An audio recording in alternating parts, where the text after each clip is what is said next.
all ye lands, serve the Lord with gladness. Come before his presence with singing.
પ્રાર્થના કરીએ પ્રભુની મદદ માગીએ. જેમ નજીક આવશો તો વધારે સારું, નહીં તો મારે તમારી નજીક આવવું પડશે. એવું તમે નજીક નહીં આવો તો મારે નજીક આવવું પડશે. આ તમને દેખાશે નહીં, એટલે સહેજ થોડા તો વધારે સારું.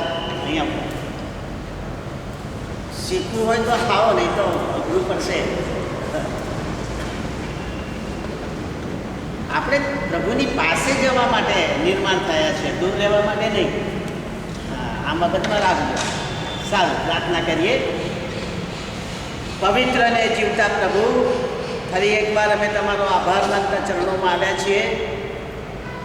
આજનું તમારા વચનનું શિક્ષણ જે અમારા માટે રાખી મૂક્યું છે એ અમને આપજો. એટલે પ્રભુ તમે બોલો, અમે બધા તમને સાંભળવા એકતા મળ્યા છીએ. પ્રભુ પવિત્ર આત્મા, તમે અમારા શિક્ષક છો, કારણ કે તમે સમજશક્તિનો આત્મા છો.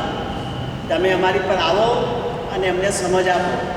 એ સારું કે ભવિષ્યમાં જે બનવાનું છે તે અમે માનવીય બુદ્ધિથી સમજી શકીએ નહીં, ત્યારે પ્રભુ તમારા દર્શન થકી અમે સમજી શકીએ.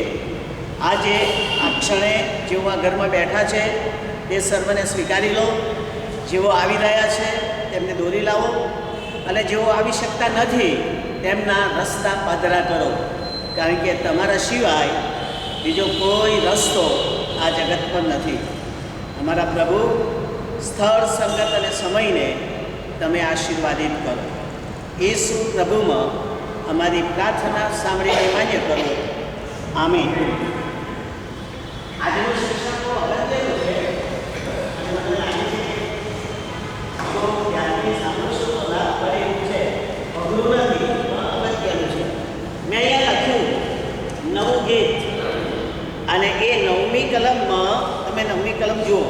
પહેલું જ લખ્યું છે, તેઓ નવું કીર્તન ગાતા કહે છે. સાંભળો, નવું ગીત. તમે શું માનો છો, કયું નવું ગીત હોય? જે ગીતો આપણે કહીએ છીએ તે નવા ગીત, નવું રચેલું ગીત. હવે હું તમને સમજાવવા માંગુ છું. સાંભળો, મોટા ભાગે આપણે જે ગીતો ગાઈએ છીએ, કાં તો ભજન સંગ્રહમાંથી, કાં તો ગીતની ચોપડીમાંથી, એ આપણા મોં વડે ગાઈએ છીએ. જો મોં અને જીભ ના હોય તો આપણે ગાઈ શકીએ નહીં. પણ એના રચયિતા કોઈને કોઈ માણસ છે, એને લખનાર કોઈને કોઈ માણસ છે. પણ આપણું બાઇબલ આપણને એવું શીખવાડે છે કે ઈશ્વરની પ્રેરણાથી જે લખવામાં આવ્યું હોય એ ભલે માણસે લખ્યું, પણ પવિત્ર આત્માની શક્તિ વડે લખવામાં આવેલું છે. એટલે હવે તમે જ્યારે ગીત ગાઓ ત્યારે યાદ રાખજો, એનો રચયિતા ગમે તે હોય, પણ પવિત્ર આત્માએ એનો ઉપયોગ કર્યો. હવે સમજો, એને નવું કેમ કહેવામાં આવ્યું? કારણ કે આ પૃથ્વી પર જેટલા ગીતો હતા એના કરતાં એ કંઈક જુદું છે. જો ઘણા બધા આરતીના ગીતો ચાલે છે, ઘણા બધા ગરબાના ગીતો ચાલે છે, ઘણા બધા અન્ય ધર્મી ગીતો પણ ચાલે છે, અને એ બધા ભક્તિના ગીતો છે. એટલે ભક્તિના ગીતોમાં જુદું નથી, પણ આપણી આરાધનાના જે ગીતો છે એ આપણે ભજન કરતા હોવા છતાં એને નવું ગીત કહેવામાં આવ્યું છે. કારણ કે પવિત્ર આત્માએ લખાવ્યું એટલું નહીં, પણ એને ગાનારાય નવા છે.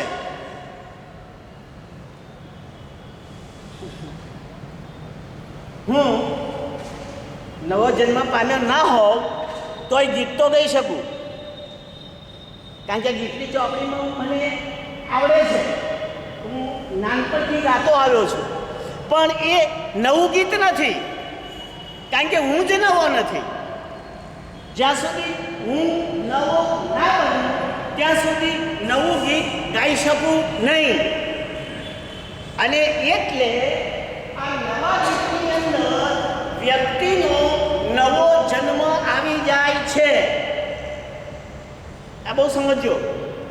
આ લોકો નવું ગીત ગાય છે કારણ કે એ બધા નવા બનીને ગયેલા છે, તારણ પામીને ગયેલા છે. સ્વર્ગમાં તારણ વગર જવાય નહીં, અને આ સ્વર્ગમાં છે. એટલે એ લોકો બધા પવિત્ર આત્માની કૃપા વડે નવો જન્મ પામીને, નવું તારણ પામીને સ્વર્ગમાં ગયા છે. એમના મુખમાંથી કંઈક નીકળે છે તે નવું ગીત છે. ભલે એ અહીંનું જ હોય, આપણું જ ગીત હોય, પણ ત્યાં નવું ગીત. કારણ કે સ્વર્ગમાં નવો જન્મ પામેલી વ્યક્તિ ગાય છે એટલે ગીત નવું. મને તમે શિક્ષક તરીકે કહેવાનું, મારું મોં, મારા હોઠ અને મારી જીભ ગાય તો પ્રભુ એને માન્ય રાખતા નથી જ્યાં સુધી એમાં હૃદય ના હોય ત્યાં સુધી. આ બહુ ચેતવણી છે. કોણે કહ્યું? ઈસુએ શું કહ્યું? કે તમે હોઠથી તો મને પ્રભુ પ્રભુ કરો છો, પણ તમારું હૃદય તો મારાથી દૂર છે. ઈસુ બોલેલા આવું. જો ભાઈ ઈસુ બોલ્યા એટલે એમાં કોઈ દલીલ નહીં. એમણે કહ્યું કે હોઠથી તમે મને પ્રભુ પ્રભુ કરો છો, પણ તમારું હૃદય મારાથી દૂર છે, એ મને માન્ય થાય નહીં. તો તમે જાણો, હું હોઠથી સ્તુતિ કરું, હું હોઠથી ગીત ગાઉં, પણ જો હૃદય ના હોય તો એ નવું ગીત નહીં. એટલે હવે નવા ગીતમાં શું આવ્યું? હૃદય. સાંભળજો, હૃદય આવ્યું. તો જ્યારે હું જૂનો હતો ત્યારે હૃદય નહોતું, હૃદય વગરનો હતો હું. સવાલ આવ્યો ને. તો હવે હૃદય વિશે શીખીએ. જેવું નવું ગીત છે એવું બાઇબલમાં નવું હૃદય પણ છે. નવું હૃદય સુલેમાન રાજા, દાઉદ રાજા અને યશાયા પ્રભુ છે, હું તેમનામાં નવું હૃદય મૂકીશ, તેમનામાં નવું હૃદય મૂકીશ અને મારા વચનો એમના હૃદય ઉપર લખીશ. એટલે એ જે કંઈ ગાશે એ નવું ગીત હશે. સમજે છે? નવું હૃદય નવા જન્મ વખતે મળ્યું, એમાં પ્રભુએ જે મૂક્યું એ નવું ગીત. હજુ અઘરું થોડું પડે છે. હજુ કેટલાકના મગજનું ઉતરતું કયું મન લાગતું નથી, મોં પરથી એવું મન લાગે છે. સમજો તમે, હું સમજાવવાની કોશિશ કરું. ભમરડો હોય ને, ભમરડો, એને દોરી વીંટીને ફેરવીએ તો કઈ સુધી ફરે? એને દોરીએ જેટલી ગતિ આપી હોય એટલો, પછી એ ગતિ ધીમી પડે ને એટલે ચકતો ચકતો ચકતો બંધ થઈ જાય, બરોબર, પડી જાય. એટલે એની શક્તિ પેલી દોરીની ગતિના પર આધાર રાખે છે. એમ માનવીય સ્તુતિ આપણા મગજ ઉપર આધાર રાખે છે. આપણું મગજ જેટલું છે એટલા પ્રમાણમાં આપણે દેવની સ્તુતિ કરી શકીએ છીએ. પણ જ્યારે નવો જન્મ થાય છે ત્યારે એ મગજ નથી કરતું, એ પ્રભુનો પવિત્ર આત્મા મારો કબજો લે છે, મારા હૃદયનો ઉપયોગ કરે છે. એટલે હવે પેલી જે દોરી છે ભક્તિની, એ પેલા પવિત્ર આત્માના હાથમાં આવી ગઈ. પહેલાં મારા બુદ્ધિના હાથમાં હતી. મારી આવડત, મારા તાલંત, મારી શક્તિ, મારું સામર્થ્ય એ તો દેવળમાં ગવાય ને બહારે ગવાય. ગીતો ગાનારા ચલચિત્રમાં નથી હોતા, સ્ટુડિયોમાં હોય છે કે નહીં? અને એમના રાતે ખરાબ હોય છે, સરસ ગાય છે, મ્યુઝિક પણ સરસ, પણ એ નવું ગીત ના ગાઈ શકે. તમને મારો દાખલો જ કહી દઉં, કારણ કે પ્રભુએ ઘણી બધી વખત મને સમજાવવા માટે સાચા દાખલા આપ્યા છે. અમે આ મંડળીમાં, આ દેવળમાંથી છૂટા પડ્યા ને, આ સેન્ટરમાંથી, અને સારોન ચર્ચ બન્યું ત્યારે અમારે કંઈ બેસવાનું દેવળ નહોતું, તો ચેપલમાં બેસતા હતા, એમટીઆઈના ચેપલમાં બેસતા હતા. હવે અમારે ચર્ચ બાંધવાનું હતું, પૈસા તો જોઈએ ને, એટલે અમે એક પ્રોગ્રામ રાખ્યો વનવીરનો. વનવીરને બોલાવેલા, સ્ટેજ બાંધેલું ત્યાં ચેપલ આગળ, અને સરસ સંગીત પાર્ટી રાખી. હું માનું છું ત્યાં સુધી વનવીરભાઈ ખ્રિસ્તી ગીતો ગાય છે નહીં, કેસેટો પણ વેચતા હતા. એટલે એમને સંગીતમાં તો કોઈ ખામી કાઢી શકે એવું નહોતું. હું તો અહીંથી ત્યાં નવો ગયેલો, પણ મંડળીનો તો આગેવાન ને, એટલે પારક થાપડી આગળ બેસાડે, બેઠેલો. એટલો સરસ પ્રોગ્રામ થયો. સાંભળજો, હું નવું ગીત અને જૂના ગીતની ભેદરેખા બતાવી ગયો છું. એટલો સુંદર પ્રોગ્રામ થયો, મારું હૃદય ભરાઈ ગયું આનંદથી. મને સંગીતનું કશું ખબર નહીં, છતાંય પણ મારું હૃદય ભરાઈ ગયું. અને પૂરો થયો, બધાએ ઘણા બધા વખાણ કર્યા, પણ મારાથી ના રહેવાય. એટલે હું સ્ટેજ પરથી પેલા લોકો જેવા ઉતર્યા એવો જઈને, એક છોકરી હતી જુવાન, લગભગ 25-30 વર્ષની, એનો રાગ એકદમ સુંદર હતો. એટલે મેં જઈને કહ્યું, બેન, પ્રેઝ ધ લોર્ડ, તમે બહુ સરસ ગીતો ગાયું, મારું હૃદય ભરાઈ ગયું આત્માથી, બહુ સરસ ગાયું. પછી મેં એમને પૂછ્યું, તમને કંઈ થયું? કે ના, મને તો કશું ના થયું. મને નવાઈ લાગી, જેના રાગ અને જેના મોંના શબ્દો વડે મારું હૃદય ભરાઈ જાય છે, મને આનંદ મળે છે, પ્રભુ મારા પર આટલો બધો આશીર્વાદ વરસાવે છે, તો ગાનારીને ના થાય. એટલે મેં કહ્યું કે બેન, તમને કેમ ના થયું? કેમ ના થયું? થવું જોઈતું હતું, કારણ કે તમે આટલું સરસ ગાઓ છો. તો મને એને શું કોઈ જાણો છો? હું ખ્રિસ્તી નથી. હું ખ્રિસ્તી નથી. મને તો આ વનવીર ગાવા લાવ્યા છે. જોયું તમે? આપણા ગીત એનામાંથી પ્રભુ ગાતા હતા, પણ પ્રભુ એનામાં નહોતા. એટલે એનામાં પ્રભુ ન હોવાના કારણે એ સંગીતને, એ ગીતની એને કશી અસર થઈ નહીં. પણ પ્રભુ મારામાં હતા એટલે એ ગીત અને સંગીતની મને અસર થઈ. એટલે નવા ગીતનો કોન્ટેક્ટ, નવા ગીતની અસર નવા હૃદયવાળાને થાય એનું નામ નવું ગીત. હવે તમારે પ્રેક્ટિકલ કરજો. તમે જ્યારે સ્તુતિ આરાધના કરો અને તમારું હૃદય ઉભરાય તો 100% માની લેજો કે પ્રભુ તમારામાં છે, તમારા હૃદયમાં વસે છે, કારણ કે તમારું હૃદય આનંદથી ઉભરાવા લાગ્યું. તો આ જે ગીત છે તે નવું ગીત, કારણ કે નવા હૃદયમાંથી આવે છે. ક્લિયર? આમાં કોઈ મુશ્કેલી હોય તો મને અત્યારે કહી દેજો. ચાલો હવે તો નવું હૃદય પ્રભુ કોને આપ્યું? કારણ કે બધાની પાસે નવા હૃદય નથી. તો મારા પ્રભુ ઈસુએ નવું હૃદય મને મળે માટે જૂનાને કાઢવાની કોશિશ કરી. એમણે જૂનું હૃદય કાઢી નાખ્યું અને નવું આપ્યું. એ જે જૂનું હતું ને એને બાઇબલ પથ્થરનું હૃદય કહે છે. પથ્થરનું, કઠણ હૃદય. તમારા હૃદયો કઠણ ના કરો એવું પ્રભુ કહેતા હતા. તો ઈસુએ એ પથ્થર જેવા હૃદયને કાઢીને એમનું હૃદય, એમનું મન મારા હૃદયમાં મૂક્યું, પોચું બનાવ્યું. અને જેનું હૃદય ઓછું થાય ને એ પ્રભુને પામી શકે. કઠણ હૃદયવાળા કદીએ પ્રભુને પામી શકે નહીં. તો હવે મને લાગે છે જે વ્યક્તિ પોચા હૃદયની બને છે, પ્રભુ એનામાં એ કામ કરે છે, પોતાનું હૃદય એનામાં મૂકે છે અને એને આપણે કહીએ છીએ નવો જન્મ, ન્યૂબોર્ન. અચ્છા, હું વધારે સાબિત કરું. બાઇબલમાં આવી વ્યાખ્યા સ્પષ્ટ લખી છે કે જે શરીરથી જન્મેલું છે તે શરીર છે અને જે આત્માથી જન્મેલું છે તે આત્મા છે. હું બાઇબલનું વાક્ય બોલ્યો, જ્યારે મારું બોલીશ ત્યારે કહીશ કે આ શાંતિલાલ બોલે છે, અને એ તમારે માનવું હોય તો માનવાનું, ના માનવું હોય તો નહીં માનવાનું, પણ બાઇબલનું તો માનવાનું જ. તો બાઇબલ શું કહે છે? દેહથી જન્મેલો છે તે દેહ છે અને આત્માથી જન્મેલો છે તે આત્મા છે. એનો અર્થ એ થયો કે બે જન્મ છે જ, એક માના પેટમાંથી અને બીજો પવિત્ર આત્માથી.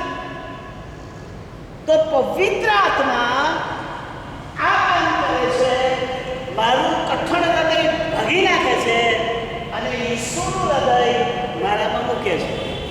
બાઇબલ સમજવા માટે કોશિશ કરજો, કારણ કે બાઇબલમાં ઘણા બધા એવા વચનો છે કે અરસપરસ જોડાયેલા છે. જો તમે એક ના સમજો તો બીજું નહીં સમજાય. હું તમને દાખલો આપું. બાઇબલમાં એક એવું વાક્ય પ્રભુએ વાપર્યું છે કે હું પથ્થર છું, મારી પર જે પડશે એને ટુકડા થઈ જશે. બાઇબલમાં લખેલું બોલું છું, હું એવો પથ્થર છું કે મારી પર પડશે એને ટુકડા થઈ જશે, પણ હું જેની પર પડીશ એનો ભાગીને ભૂકો કરી નાખીશ. તમે સમજો તમે શું કહેવા માંગે છે? મારી પર પડશો તો ટુકડા અને હું પડે તો ભૂકો, બેઉ બાજુ મને જ અસર. પ્રભુ કરે. હવે આ કોને કહ્યું? ના, શાઉલને, જે પાઉલ થયો એ કઠણ હૃદયનો પડે. અને પ્રભુએ કહ્યું આર પર લાત મારવી કઠણ છે, સીધો રે. અને એ ભાગી ગયો, તૂટી ગયો, શાઉલ થઈ ગયો, કારણ કે એનું હૃદય બદલાઈ ગયું. ત્યાર પછી એ આખી જિંદગી પ્રભુ માટે માર જ ખાતો રહ્યો.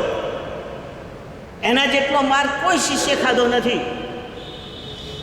સૌથી વધારે માર એને ખાધો, કારણ કે એ ઈસુએ એના હૃદયને ભાગ્યું, પથ્થરને ભાગ્યું. તો મને લાગે છે કે 9મી કલમમાં ફરી બોલી જાઉં. આપણે શરૂ કર્યું નવું ગીત, એને સંબંધ છે નવા હૃદય સાથે, અને નવો હૃદય આપે છે પવિત્ર આત્મા, અને એ જે પોતાનું હૃદય પ્રભુને સોંપે છે એને, જે પોતાનું હૃદય પ્રભુને સોંપે છે તેને. તો આટલી ક્રિયા આપણે 9મા એમાં સમજી ગયા. ગીત શાસ્ત્ર એવું વાંચો, ગીત શાસ્ત્ર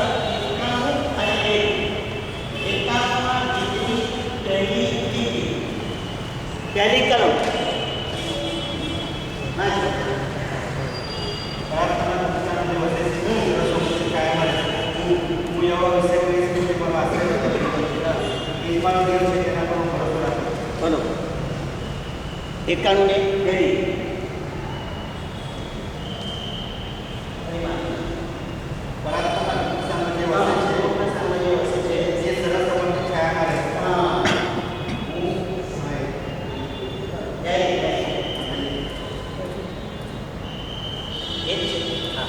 હવે તમે જુઓ પરાત્પરના ગુપ્ત સ્થાનમાં વસે છે તો બે શબ્દ આવ્યા, એક પરાત્પર અને એનું ગુપ્ત સ્થાન, અને ત્યાં જે રહે છે તે. આ દાઉદ રાજા બોલે છે, ઈસુ આવ્યા નથી હજુ. તો દાઉદ રાજાએ તો હજુ ઈસુને જોયા નથી.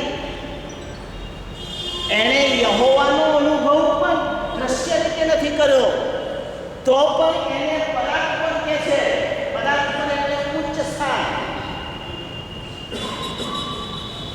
પદ ઉપર, સર્વથી ઉપર એવા સ્થાનમાં જે વસે છે. તો યહૂદી લોકોનો રિવાજ જરા સમજી જાઓ, બહુ મજાની વાત છે. યહૂદી લોકોએ જ્યારે સુલેમાન રાજાએ મંદિર બાંધ્યું તે પહેલાં મંડપમાં રહીને પ્રભુની ભજન સેવા કરતા હતા. એટલે તમે દાઉદ રાજાના ગીતોમાં મંડપમાં તારા પ્રભુજી, મંડપમાં તારા વાસો કરશે કોણ પવિત્ર, મંડપમાં તારા. મંદિર નથી વાપર્યું, મંડપ.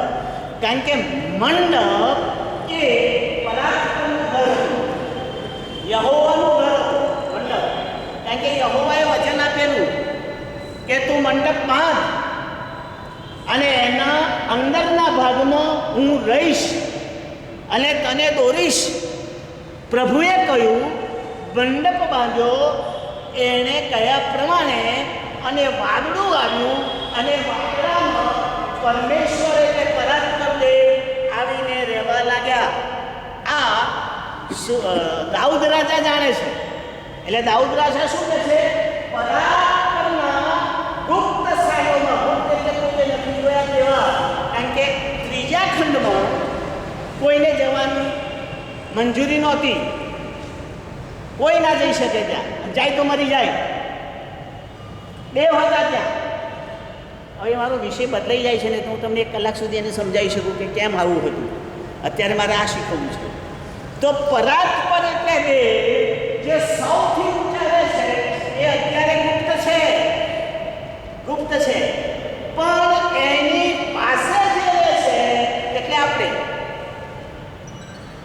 આપણે સુખી છીએ, આપણે ધન્ય છીએ. જોયું? આ સમજો. નવું ગીત ક્યાં આવ્યું? કારણ કે જે ઉપર રહે છે, જે અત્યારે દેખાતો નથી, એ મારી સાથે રહે છે. મને લાગે છે સમજવા જેવું છે. તમે માનો કે ના માનો, પણ એ સાચા છે. અને એમણે વચન આપ્યું છે, હું તારી સાથે રહીશ, એટલે રહે છે. સવાલ આવે છે, કોરંથની મંડળીમાં પાઉલે કહ્યું કે શું તમને ખબર નથી કે તમારા હૃદયમાં પ્રભુ રહે છે, તમારા શરીરમાં પ્રભુ રહે છે, તમને ખબર નથી? પાઉલે કહ્યું કોરંથની મંડળીને. તો નથી એનો અર્થ શું? કે તમને આટલે ખબર નથી કે પ્રભુ તમારા શરીરમાં છે? તો મંડળીએ એટલું સમજી લેવું જોઈએ કે પરાત્પર રહેલો ઈશ્વર અહીં મારા હૃદયમાં પણ છે. માટે હું નવું ગીત ગાઉં છું. હા જો એ છે, માટે મારું હૃદય એની સ્તુતિ કરે છે.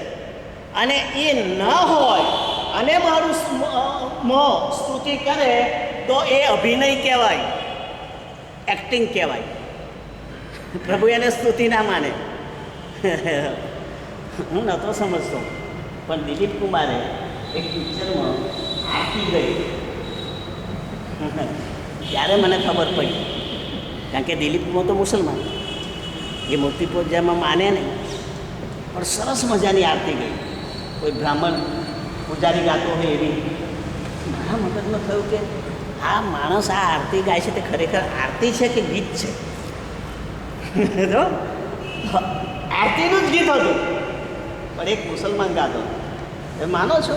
એના હૃદયમાંથી નહીં નીકળતું હોય, એના હોઠમાંથી નીકળતું છે. કારણ કે કદી માતા મહાદેવને માને નહીં. સમજો છો? જેને માનતા જ નથી એનું ગીત કદી નવું ના હોય, જૂનું જ હોય. તો જે ખ્રિસ્તી, જે વિશ્વાસી ઈસુને સ્વીકારતો નથી એના મોંમાંથી નવું ગીત નીકળે નહીં. એ જે ગુપ્ત સ્થાનમાં રહે છે, એ મારી સાથે રહે છે, એ નવું ગીત ગાય છે, એ યાદ રાખજો. બીજો ભાગ આવે, સાંભળો. એ શું કહે છે નવું ગીત ગાનારા? તું ઓળિયું લેવાને, તેની મુદ્રા તોડવાને યોગ્ય છે. કોણ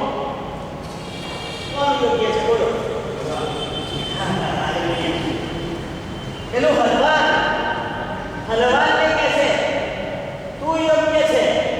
એટલે હલવાન ચાર પગવાળું નહીં પણ બે પગવાળું અને ઈસુનું બચ્ચું, ઈસુ બચ્ચું તરીકે આવ્યા તે હલવાન, દેવનું બાળક, એ હલવાન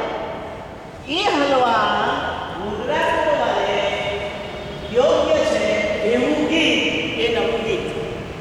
હવે કન્વર્ટ કરો જરા, આપણને લાગુ પાડો, આપણને એટલે મને તમને. ઈસુ સર્વસમર્થ સ્વામી છે એવું હું માનું ત્યારે એને નવું ગીત કહેવાય. હમણાં એ જ ગાયું છે, તું સર્વસમર્થ છે મુદ્રા તોડવાને, બીજો કોઈ નહીં. તો આપણા માટે કેવળ ઈસુ જ સર્વસમર્થ બની જાય ત્યારે પેલું નવું ગીત બહાર આવે અને નવું ગીત કહેવાય. પછી આપણે ઈસુને સર્વસમર્થ ન માનતા હોય, બીજા કોઈને સર્વસમર્થ માનતા હોય અને તારી પાસે હાલ્લેલુયા બોલતા હોય તો એ નવું ગીત નહીં. મારો અંગત પ્રશ્ન આવ્યો કે હલવાન જ યોગ્ય કેમ બાપ નહીં, કેમ પવિત્ર આત્મા નહીં, કેમ દૂત નહીં, કેમ વડીલ નહીં? આ બધા પવિત્ર હતા ને, સ્વર્ગમાં તો પવિત્ર લોક હોય, ત્યાં તો 24 વડીલ પણ હતા ને, દૂતાય હતા ને, પિતાય હતા ને, બધા પવિત્ર હતા. પણ કોઈ યોગ્ય ના જડ્યું, કેવળ ઈસુ યોગ્ય જડ્યા. તો કેમ આવું થયું? અહીં સમજવાનું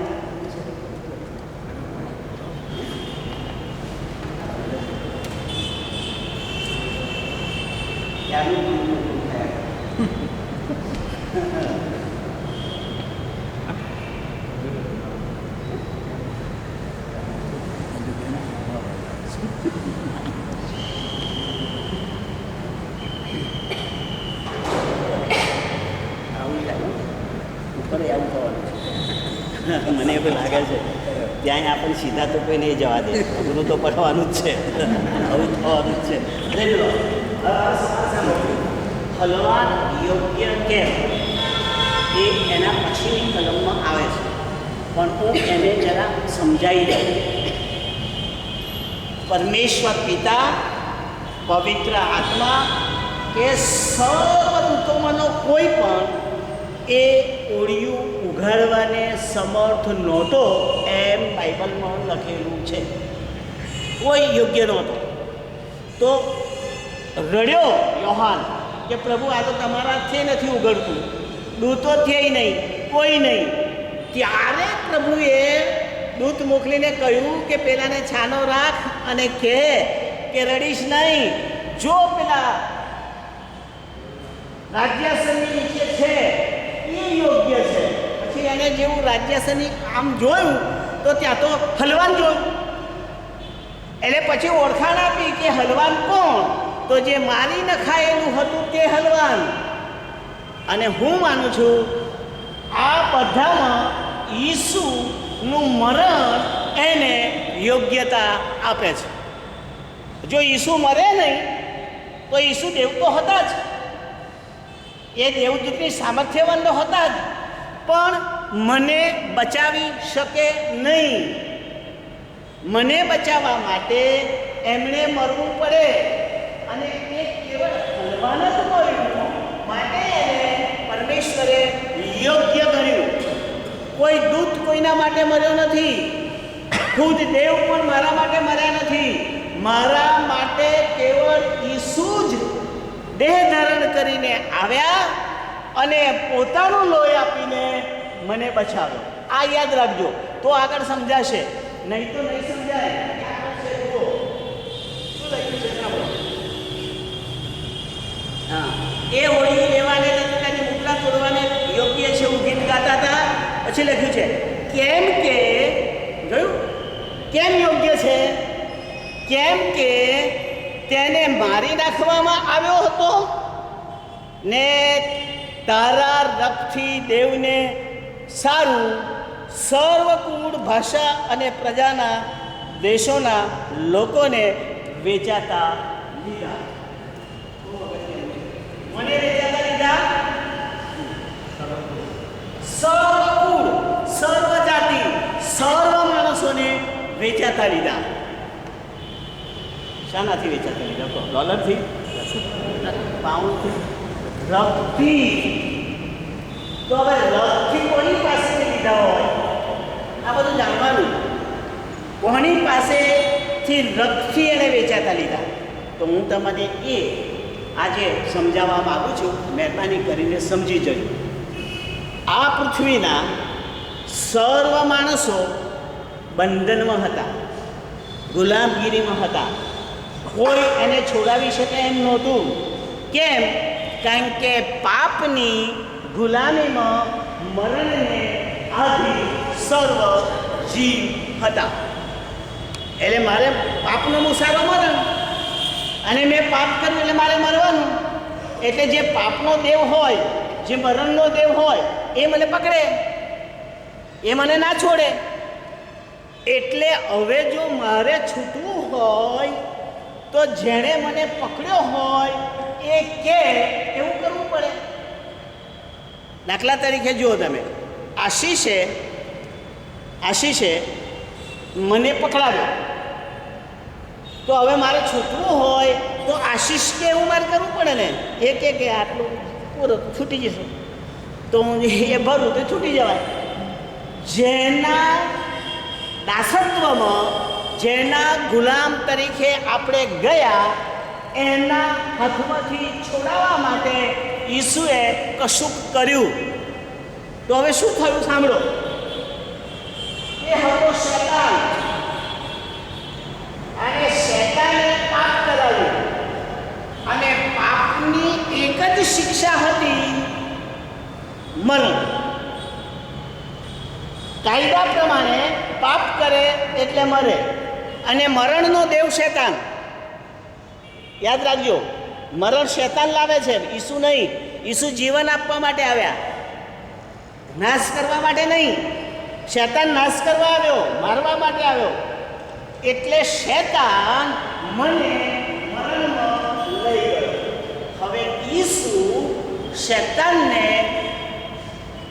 મને છોડાવવા માટે આ પ્રમાણે કહે છે, બોલ, આ બધી પ્રજાપતિ તારે શું જોઈએ છે? તો હવે કાનૂન શું હતો? પાપની મુક્તિ, તો બચે, નહીં તો ના બચે. હવે પછી શાસ્ત્ર જુઓ તમે, શાસ્ત્ર જૂના કરારનું, લોહી વેવડાવ્યા સિવાય પાપની માફી નથી. બાઇબલ કહે છે જૂના કરારમાં, લોહી વેવડાવ્યા સિવાય પાપની માફી નથી. તો કોઈ કે લોહી વેવડાવવું પડે ને. કાનૂન તો બધાને લાગુ પડે ને, દરેક માનવને. તો લોહી વેવડાવવું પડે જો પાપમાંથી મુક્ત થવું હોય તો. એટલે હવે શૈતાનને હરાવવો હોય અને એના હાથમાંથી મને છોડાવવો હોય તો મારા માટે કોઈ કે લોહી આપવું પડે, કારણ કે લોહી વગર માફી નહીં. તો કોઈ માણસનું લોહી ના ચાલે. કેમ? કારણ કે માણસનું લોહી તો આમે પાપી હતું આદમથી, અને પાપી લોહી પાપને ધોઈ શકે નહીં. પવિત્ર લોહી હોવું જોઈએ, જેને પાપ ના કર્યું હોય એવું લોહી હોવું જોઈએ. તો ઈસુ વગર એવું કોઈ હતું જ નહીં કે જેણે પાપ ના કર્યું હોય. એટલે ઈસુએ પોતાનું લોહી આપી પાપનો મુસારો એટલે કિંમત, વેતન ચૂકવી દીધું. જોયું આવું હમણાં આવશે અંદર વેતન ચૂક્યું કોને? શૈતાનને. છોડ મારા માણસોને, હું એના માટે મર્યો છું, મેં લોહી આપું છું. અને એક વખતે જેની કિંમત ચૂકાઈ જાય એ નિર્દોષ થઈ જાય, પછી દોષ ના લાગે. તમે દારૂ પીધો હોય અને તમને જેલમાં લઈ જાય અને કોઈ તમારો દંડ ભરી લે અને તમને એમ કે જા છૂટી ગયો, તો પછી એને ફરી જેલમાં પૂરવામાં આવે નહીં જ્યાં સુધી ફરી ગુનો ના કરે ત્યાં સુધી. યાદ રાખજો. તો ઈસુએ લોહી વડે મને વેચાતો લીધો. મોટો પ્રશ્ન આવ્યો. લોહીથી મને છોડાયો તો બરાબર, પણ એની કિંમત ચૂકવી. પોતાના લોહીની ને પોતાના જીવની કિંમત ચૂકવી, મફત નહીં, અમૂલ્ય લોહી ચૂકવ્યું આખા જગતના માટે. અને જ્યારે કશું ચૂકવવામાં આવે ને અને એના બદલામાં લેવામાં આવે ને એને વેચાતું લીધું કહેવાય. ખ્યાલ છે? હા કેમ છે એ મને માટી મફત આપે તો વેચાતું લીધું કહેવાય નહીં, પણ એના બદલામાં હું પૈસા આપું, હા વેચાતું લીધું કહેવાય. તો મારા બદલામાં ઈસુએ લોહી આપ્યું એટલે મને વેચાતો લીધો. હવે અહીં એ લોકોની સંસ્કૃતિમાં જે ચાલતું હતું એને ધ્યાનમાં રાખો તો મજા આવશે. એ વખતની સંસ્કૃતિમાં માનવ વેપાર ચાલતો હતો. માનવ વેપાર, માણસો જાનવરની માફક ગુલામ તરીકે માણસોનું બજાર ભરાતું હતું, હરાજી બોલતા હતા અને જુવાન છોકરા છોકરીઓને વહેલા લઈ લેવામાં આવતા હતા કામ કરાવવા માટે. યુસુફનું પણ વેચાણ થયેલું. ઇસ્માઇલીઓ મિસરમાં લઈ ગયા અને યુસુફને વેચેલો. ભાઈ આ તો બાઇબલમાં છે, અને બાઇબલમાં હોય એટલે તો આપણે ગળે ના ઉતરે તો આમેન કહેવાનું, ના ઉતરે તોય, કારણ કે બાઇબલમાં છે. બરાબર? અચ્છા, હવે જે વ્યક્તિ તમને ખરીદી લે એના તમે ગુલામ. કરેક્ટ? અચ્છા, હવે ગુલામની પાસે બુદ્ધિ હોય, ગુલામની પાસે શક્તિ હોય, ગુલામની પાસે શરીર હોય, પણ એ બધાનો માલિકી હક એના માલિકનો. એમાંનું કશું એ પોતાની મરજી પ્રમાણે ના વાપરી શકે, પોતાની મરજી પ્રકારે કોઈ કામે ના કરી શકે, પોતાની મરજી પ્રમાણે લગ્ન ના કરી શકે. માલિક કે એ એનાથી થાય. આનું નામ ગુલામ. જે વ્યક્તિઓએ પાપ કર્યું એ બધા પાપના ગુલામ બની ગયા, એટલે કે શૈતાનના ગુલામ. એટલે મારી પાસે મગજ તો છે, પણ મારે શૈતાનનું કયું જ કરવું પડે છે. મને ખબર છે કે મારાથી ઘરમાં ઝઘડો ના થાય, તોય ઘરમાં ઝઘડો કરવો પડે છે. મને ખબર છે કે ચોરી કરવી એ પાપ છે, તોય કોઈ ના હોય તો પેન લઈ લઉં છું. બીજાની વાત શું કરો? પણ કેટલીક વખતે મારા ખિસ્સાનો ચોક નીકળતા હતા, સફેદ ચોક નીકળતા હતા. હવે મારી ઈચ્છા ના હોય તો ચોરી લઉં, તોય મારા ખિસ્સામાં આવી જતા હતા. ઘેર જઈને હાથ નાખું તો ચોક હોય. હકીકતમાં એ ચોક સ્કૂલનો મારો નહીં, મેં નહીં ખરીદેલો, તો એ મારા ખિસ્સામાંથી નીકળ્યો ને. કોણે કરાવ્યું એવું? શાંતિલાલે તો નહોતું કરવું, પણ જે પેલો ચોરનો સરદાર છે ને એણે મારી મતીને એવી ગુજવી નાખી કે ખિસ્સા મૂક્યો તો મને ખબર જ ના પડી કે મેં ખોટું કર્યું. અને એવું એક વખત નહીં, ઘણી વખત કર્યું. અને પછી તો ટેવ પડી ગઈ કે હવે એમાં શું લખતા લખતા રહી જાય.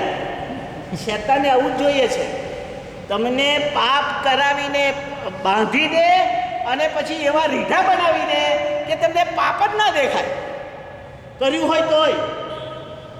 એટલે શૈતાનની ગુલામીના કારણે પાપ વધતું ગયું, એટલે શૈતાનની ગુલામીમાંથી મને પ્રભુએ છોડાવવાની કોશિશ કરી, અને એટલા માટે એણે લોહી આપ્યું અને પોતાની કિંમત ચૂકવીને એણે એમ કહ્યું કે ભાઈ હવે આ સ્વતંત્ર છે. બાઇબલ કહે છે તમને સ્વતંત્ર કરવામાં આવ્યા છે પાપની ગુલામી હોય. હવે પાપ ના કરતા. હવે એ તમારો બોસ નથી, હવે એ તમારો માલિક નથી, હવે હું તમારો માલિક છું. હવે તમારે ગભરાવાની જરૂર નથી. એને કહી દો શૈતાન ચૂપ, તારું મારી પર નહીં ચાલે. એક શેતબાની વાત કહી દઉં, બહુ મજાની વાત છે. આફ્રિકામાં એક મિશનરી હતા અને ઘોડા પર બેસીને જતા હતા અને એની સાથે ત્યાંનો જે જમીનદાર એ શોધક હતો, પ્રભુનો શોધક. પેલા મિશનરી સાથે ચર્ચા કરતો, એ પણ ઘોડા પર, અને પેલો ગુલામ પગે ચાલે.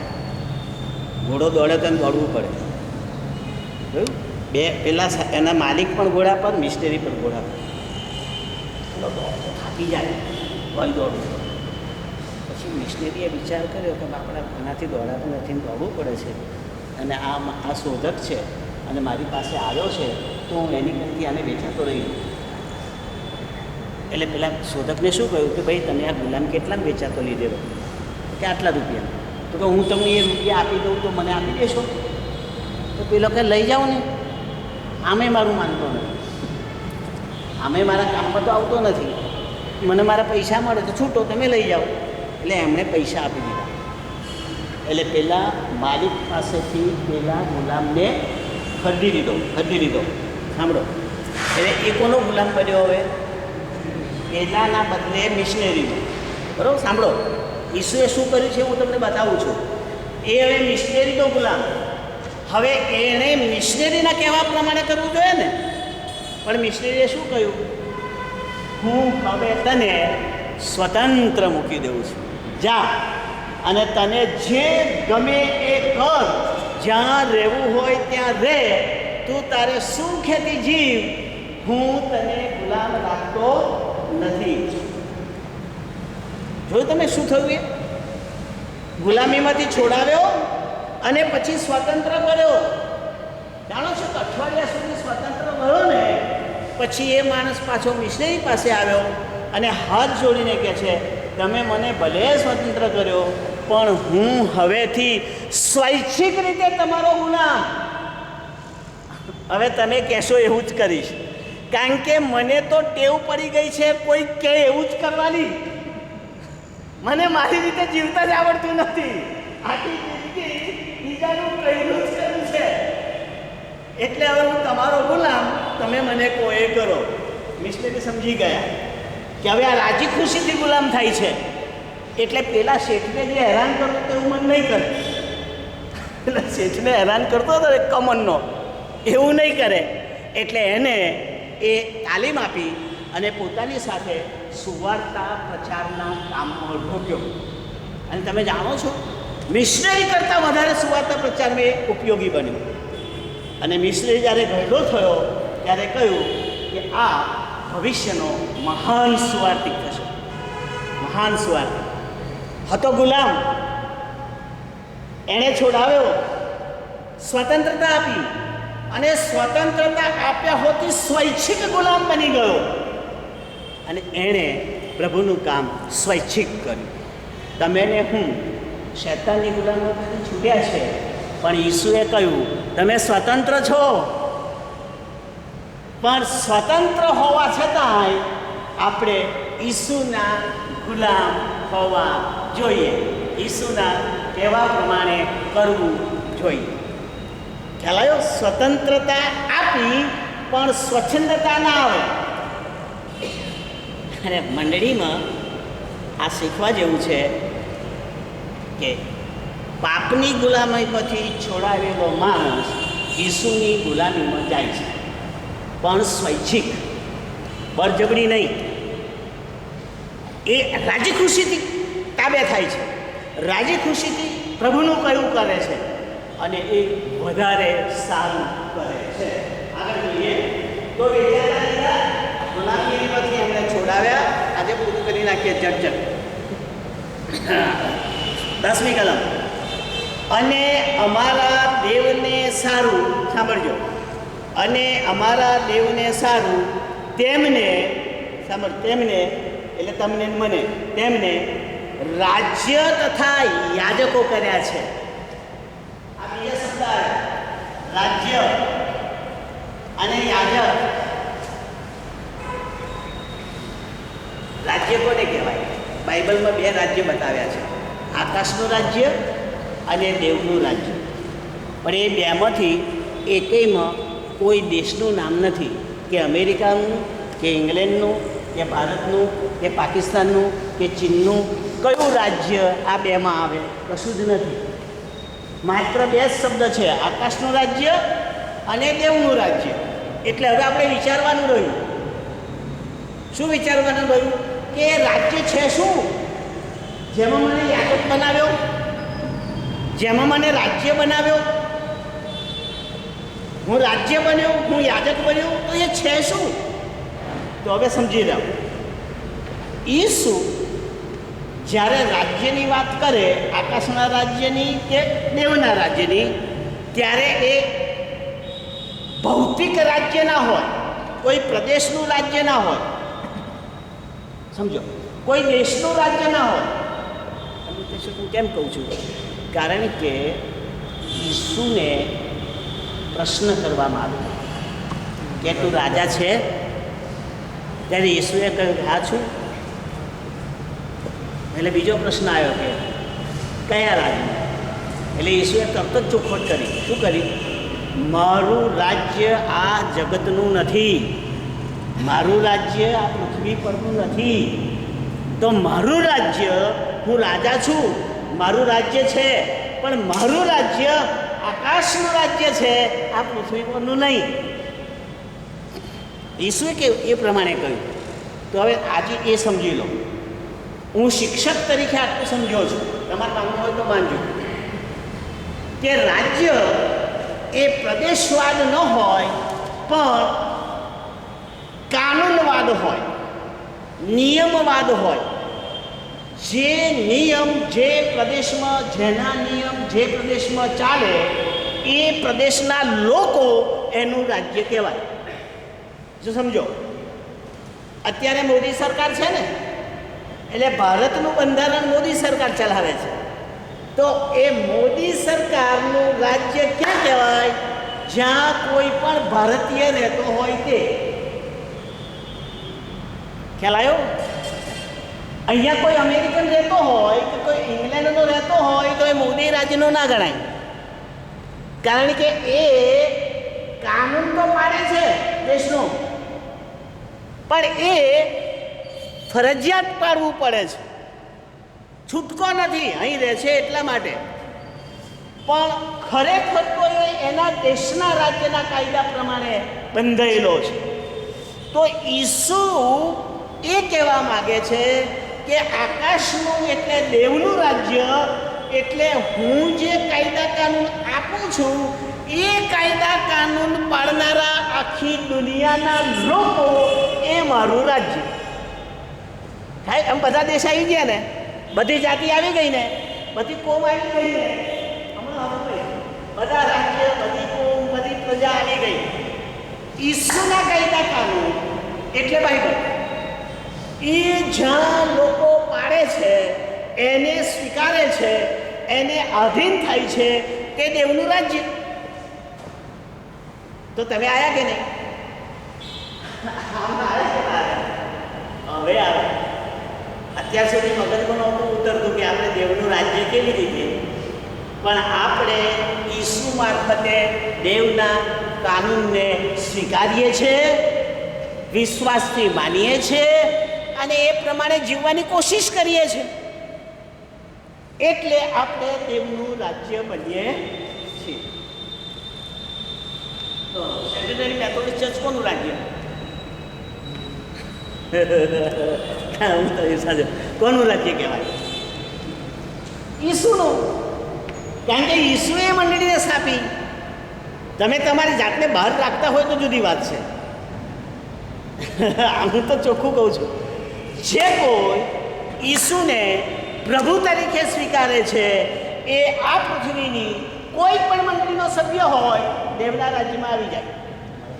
ફરી બોલી જાઉં, જે કોઈ ઈસુને પોતાના પ્રભુ તરીકે સ્વીકારે છે હૃદયમાં, એ આ પૃથ્વીની કોઈ પણ મંડળી, કોઈ પણ ધર્મસંઘ, કોઈ પણ ધર્મસભા હોય એનો સદસ્ય હોય, પણ જો એ ઈસુને પ્રભુ માનતો હોય તો એ ઈશ્વરના રાજ્યમાં આવી જાય, દેવના રાજ્યમાં આવી જાય. અને એના માટે પ્રગટીકરણ છે. પ્રગટીકરણ એના માટે છે, બીજા માટે નથી. હું સમજી લેજો. તો હું એનું રાજ્ય છું, પણ રાજ્યમાં કામ શું કરવાનું? રાજ્ય તો છું, કાયદા કાનૂન પાડવાના છે, પણ ઘરમાં બેસીને નહીં, કંઈક તો કરવું પડે ને રાજ્ય માટે. નોકરી કરવી પડે કે નહીં? આપણા દેશમાં રહેતા હોય તો સરકાર કંઈ મફત ખાવાનું આપે? તો મારો પ્રભુ પણ એની મંડળીમાં ચોક્કસ કામ માગે છે, ચોક્કસ કામ. અને એ જે કામ સોંપ્યું છે ને એ એટલે આ કાર્યક્ષેત્ર છે, અને આ નિમણૂક પત્ર છે, આ સ્વીકાર પત્ર છે. જેટલા એનો સ્વીકાર કર્યો બધાને મળી જાય, પણ આ કાર્યક્ષેત્ર છે કે પ્રભુના રાજ્યમાં રહીને આપણે શું કરવું જોઈએ. એના માટે જે શબ્દ વાપર્યો તે યાજક. અચ્છા, તો હવે સવાલ આવ્યો કે યાજક શું કરે? કારણ કે આપણે યાજક બનવાનું તો આવડવું જોઈએ ને, કે યાજક શું કરે. તો પછી જૂના કરારમાં જવું પડે. જૂના કરારમાં યાજક એક જ કામ કરતા હતા, અને તે લોકોના પાપના વતી પરમેશ્વરની આગળ મધ્યસ્થી. ઓ પ્રભુ, આ લોકોને બચાવ, એમણે પાપ કર્યું છે, તું માફ કર. તો કોઈ પણ પ્રભુના રાજ્યનો માણસ બીજાના માટે પ્રભુને વિનંતી કરે ત્યારે કક્ષામાં આવે, મધ્યસ્થી કરે છે, પ્રાર્થનાની. આપણે મેથોડિસ્ટવાળા મધ્યસ્થની પ્રાર્થના રાખે છે. 3 પ્રકારની પ્રાર્થના રાખે છે ને, એક મધ્યસ્થની પ્રાર્થના રાખે છે. તમારે પાડે છે એને પૂછવાનું. હું તો જેટલું જાણું છું એટલું બોલું, પછી વધારે નહીં. એ મધ્યસ્થની પ્રાર્થના છે શું? તો બીજાના માટે પ્રભુ આગળ કરેલી વિનંતી, માતા માટે પ્રભુ આગળ કરેલી વિનંતી મધ્યસ્થ બન્યા. ક્વાયર માટે પ્રભુની આગળ કરેલી વિનંતી મધ્યસ્થ બન્યા, ક્વાયર અને પ્રભુની વચ્ચે. તો મધ્યસ્થીનું કામ એટલે દેવ અને માનવની વચ્ચે ઊભા રહીને કામ જે કરવાનું છે તે યાજકનું છે. તો તમારે આટલું કરવું પડશે. તમારે કોઈ માણસ મુશ્કેલીમાં હોય, તમારાથી ના મદદ થાય તો કંઈ નહીં, પણ તમે પ્રભુને એટલું તો કહી શકો કે પ્રભુ આના પર દયા કર, મારી પાસે શક્તિ નથી, તું એની મદદ કર. અને હું માનું છું કે જો હૃદયથી તમે કહેશો તો તમે યાજક બની જશો, યાજક. અને પ્રભુ એ સાંભળશે અને તેનાની મદદ કરશે. તો 2 કામ થયું. રાજ્યમાં બધા આવ્યા, પણ જે કામ કરે છે તે યાજક, જે કામ નથી કરતો તે યાજક નહીં. યાજક હોય તો યાજક નહીં. યાજક તો બધાય બન્યા, પણ કામ કરે તો યાજક. તમે કહેશો કે આ કેવું છે? તો પેલો ભલો સમૃદ્ધિ જુઓ તમે. એમાં 2 યાજક હતા અને એક બહારનો હતો, બરાબર? એક પૂજારી હતો અને એક પાસરેટનો સભ્ય હતો. લેવી એટલે પાસરેટ, અંદર લેવી શબ્દ આવે ને તો પાસરેટ માનવાનું. અને યાજક શબ્દ એટલે હારૂન ના આવે ને ત્યારે ફૂલપીટવાળા ઉપર જાય તે. તો એક હારૂન વંશી હતો, એક લેવી હતો અને એક સમૃદ્ધિ. હવે ઈસુએ આ વાર્તા કહી છે, દ્રષ્ટાંત કહ્યું છે કે જે માણસ રસ્તામાં ગવાયેલો હતો એને પેલા મુખ્ય યાજક જે પ્રભુની મંદિરમાં કામ કરતો હતો એણે જોયું, તો એ ભાવડું ફરીને જતો રહ્યો. ખરું? યાજક ના રહ્યો, યાજકની સેવા ઉપયોગી ના થઈ. બીજો આવ્યો એણે જોયું અને ઝડપમાં જતો રહ્યો, કારણ કે એને દેવળ સાફ કરવાનું છે, બરાબર? અથવા કંઈક કામ તો હશે જ, એટલે વહેલો જતો રહ્યો. એ પણ ફેલ ગયો, એ પણ યાજક બનાવ્યો. પણ જે યાજક ન હોય એવી વ્યક્તિ ત્યાં આવી પેલા પડેલાને જોઈને મદદ કરી. ત્યારે ઈસુ શું કહે છે કે ત્રણમાંથી સાચો કોણ? પાડોશીમાં ત્રણમાંથી કોણ સાચો? અને પેલા છોકરા, જુવાન છોકરાએ શું કહ્યું? જેણે મદદ કરી તે. હવે જે પ્રશ્ન પૂછતો હતો ને એ આ રાજપાલ હતો, ખ્રિસ્તી હતો, તમારા મારા જેવો, બાઇબલ જાણનાર, ભાષણ કરનાર, ઉપદેશ કરનાર એવો માણસ હતો. જુવાન, પંડિત હતો, સામાન્ય નહોતો. એ આ પ્રશ્ન થતો. એટલે ઈસુએ શું કહ્યું? જા અને એ કર. સમજો છો? કર યાજકનું કામ અને સ્વીકાર રાજ્યનું કામ. ઈસુનો સ્વીકાર કર, રાજ્યમાં આવીશ, અને મારું કામ કર, યાજક બનીશ. એટલે આપણને રાજ્ય અને યાજક બનાવવામાં આવ્યા છે. એ ઉદરા કરોડમાં જોજો. ઈસુ આવશે ત્યારે પૂછશે કે મેં તને રાજ્ય બનાવ્યો હતો ને યાજક બન્યો, કંઈક કર્યું? હિસાબ આપ. કશું સાહેબ કશું ના કર્યું. એટલે પ્રભુ કહે છે કે કંઈ નહીં, હાલ તો ખરો, પણ તું આળસું ચાકર છે. સ્વર્ગમાં આળસું કહે ને એ આખી જિંદગી ચાલે, અનંત યુગ સુધી ચાલે આળસું, કારણ કે ત્યાં તો મરવાનું જ નહીં. અહીં તો મર્યાદ ભૂલી જવાય, ત્યાં તો મરવાનું નહીં. મને લાગે સમજવા જેવું છે. આ ઈશ્વર જેના પર મોહર મારે ને એ કાયમી વાગે. એટલે મહેરબાની કરીને પ્રભુનું યાજકનું કામ બને તો કરજો, કારણ કે રાજ્યમાં તો તમે ને હું છીએ. સારું, આગળ વાત કરું. 11મી અલગ. મેં જોયું તો રાજ્યાસન તથા પ્રાણીઓ તથા વડીલોની આસપાસ મેં ઘણા દૂતોની વાણી સાંભળી. તેઓની ગણતરી લાખો લાખ અને હજારો હજાર. સાંભળો, પહેલા ચિત્રમાં માત્ર 24, 12 ને 12, બરોબર છે. બીજા ચિત્રમાં આપણને શું બતાવ્યું? ઓળિયું. ઈસુનો મહિમા, ઈસુનું કીર્તન. હવે યોહાનને શું દેખાય છે? તો લાખો લાખ ને હજારો હજાર એવા માણસો ત્યાં હતા કે જે રાજ્યને યાજક બનીને ગયા. એટલે આપણી આગળ રાજ્ય બનીને ગયેલા લોકો છે. ગઈકાલે 21 જણ ગયા રાજ્યમાં ઉપર. પેપરવાળા કહે છે, હું નથી કહેતો, ખરું? 21 જણ ગયા. એવું લખ્યું છે કે ખ્રિસ્તી હતા, એમનો કોઈ વાંક નહોતો, અને ગળું કાપી નાખ્યું. કોના માટે? ઈસુના માટે, કારણ કે ઈસુથી ઓળખાતા હતા ને, એમણે વાંક તો કર્યો નહોતો. તો એ શહીદ થયેલા લોકો એ લાખો લાખ ને હજારો હજારમાં પહોંચી ગયા. તમે જાણો છો, અહીંયા છે. એટલે તમે કે હું ગભરાઈએ નહીં, કારણ કે ત્યાં જો લાખો લોકો હોય તો એમાં એક મારો ઉમેરો થવાનો છે, એક તમારો ઉમેરો થવાનો છે. પણ એ થાય તે પહેલાં યાજક કામ કરી લો. પ્રભુના માટે મરવા તૈયાર થઈ જાઓ, કોઈને મદદ કરવા માટે અપમાન સહન કરવા તૈયાર થઈ જાઓ. પછી યાદ રાખજો, મુશ્કેલીઓ તો આવશે, એ હવે શીખીશું 6થા અધ્યાયથી કઈ કઈ મુશ્કેલીઓ આવવાની છે, કારણ કે ભવિષ્યકાળ છે. પણ આજે પ્રભુ કહે છે કે લાખો લાખ હજારો હજાર ત્યાં હતા દેવદૂતોની સાથે. એ તમારા ને મારા ભાઈ બહેનો હતા. સ્વર્ગમાં બહેન હોય તો પછી બહેનોનું શું? બધા ભાઈઓ જ હોય. મને લાગે છે કે મુશ્કેલી થઈ ગઈ નહીં. સારું, હું તમને આનું સ્પષ્ટીકરણ કરી દઉં. દેવદૂત કેમ નહીં? ના, આપણે મગજ થોડું ઘણું તો વિચારીએ, થોડું ઘણું. સારું, સાંભળો.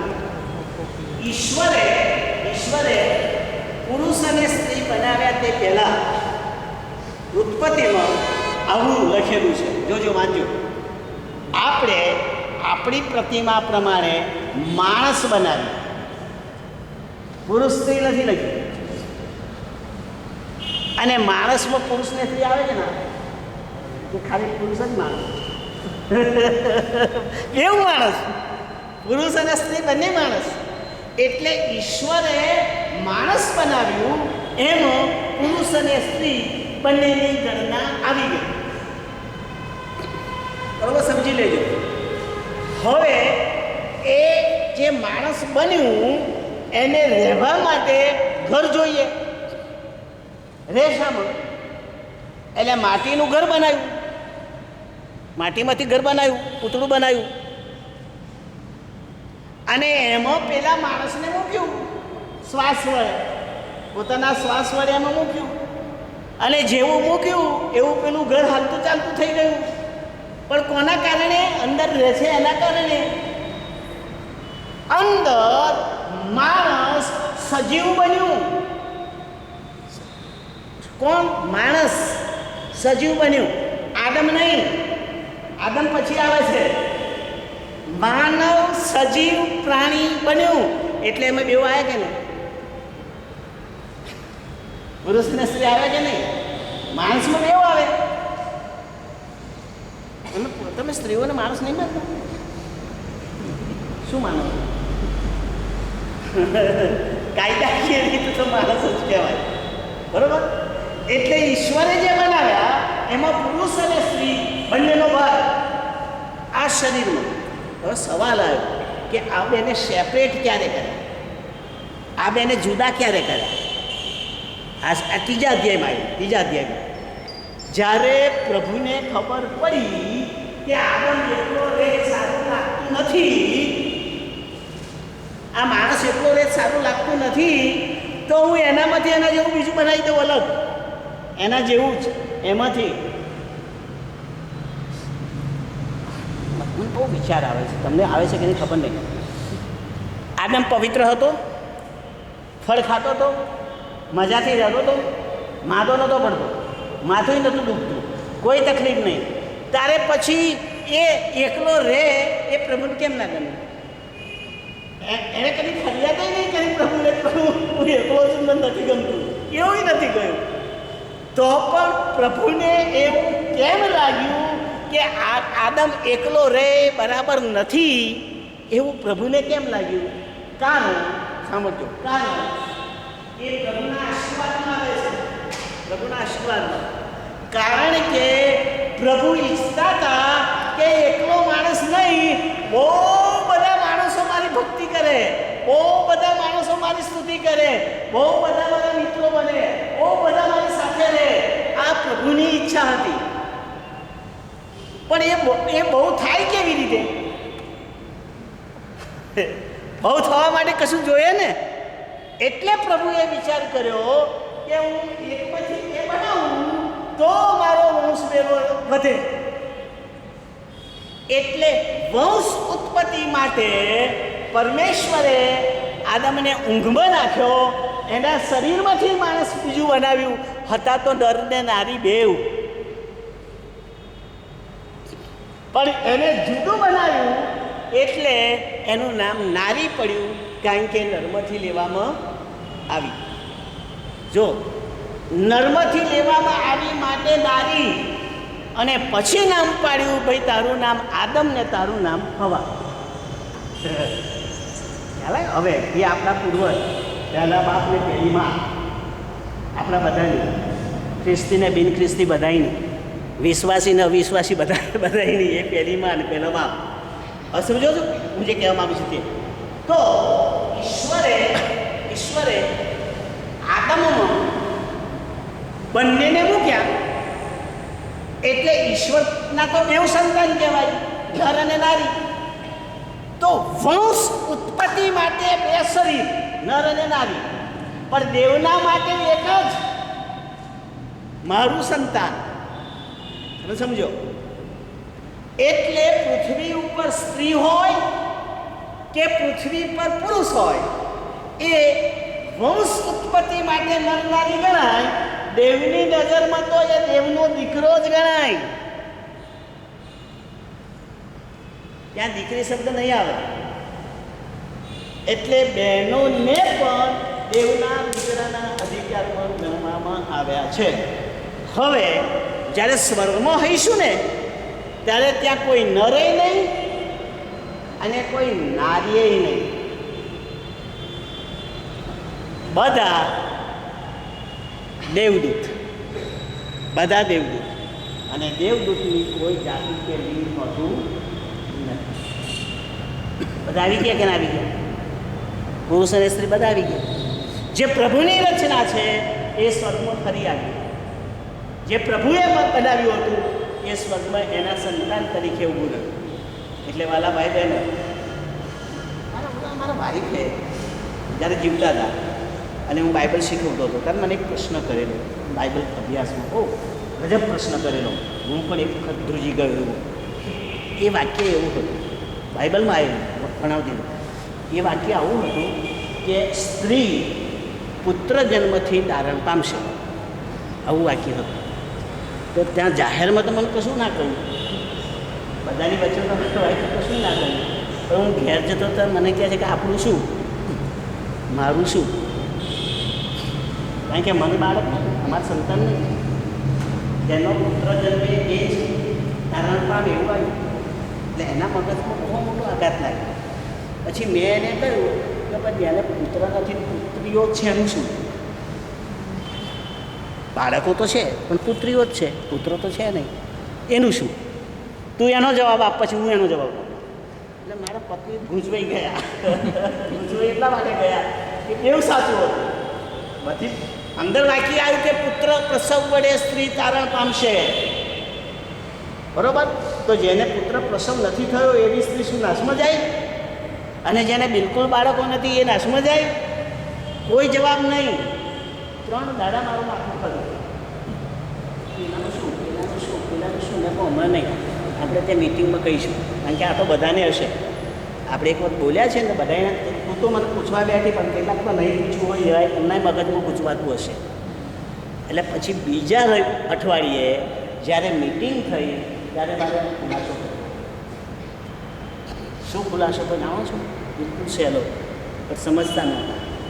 મેં કહું કે બાઇબલ કદીએ વ્યક્તિગત પુરુષ અને સ્ત્રીને ધ્યાનમાં લેતું જ નથી. જ્યારે પુરુષ અને સ્ત્રીનો સંબંધ આવે ત્યારે ઈસુને મંડળીને સમજવાનું. મંડળી એ સ્ત્રી છે અને ઈસુ એ પુરુષ છે. દેવની કન્યા છે મંડળી, અને દેવની કન્યા એટલે સ્ત્રી એ જો પુત્રને જન્મ ના આપે તો તારણ ના થાય. મંડળીની કોઈ પણ વ્યક્તિમાં જો ઈસુ ના જન્મે તો કંઈથી તારણ થાય? ઈસુ તો જન્મવો જ પડે. ઈસુ ના જન્મે એટલે નવો જન્મ ના થાય, તો સ્વર્ગમાં કેવી રીતે જવાય? એટલે મેં મારા વાઈફને કહ્યું કે આ ભાઈ આ શરીરની વાત નથી, આ તો આત્માની વાત છે.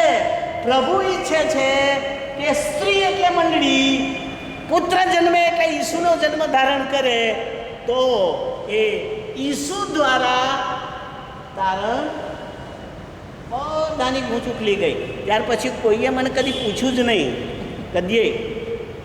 કારણ કે ગૂંચ હતી ને, શારીરિક ગૂંચ હતી, એટલે મંડળીનો સંબંધ આવ્યો. આ બધું પ્રભુનું છે અને આપણે સમજવું જોઈએ. અચ્છા, આગળ જોઈએ. 15 મિનિટ જતી રહીશ, માફ કરજો.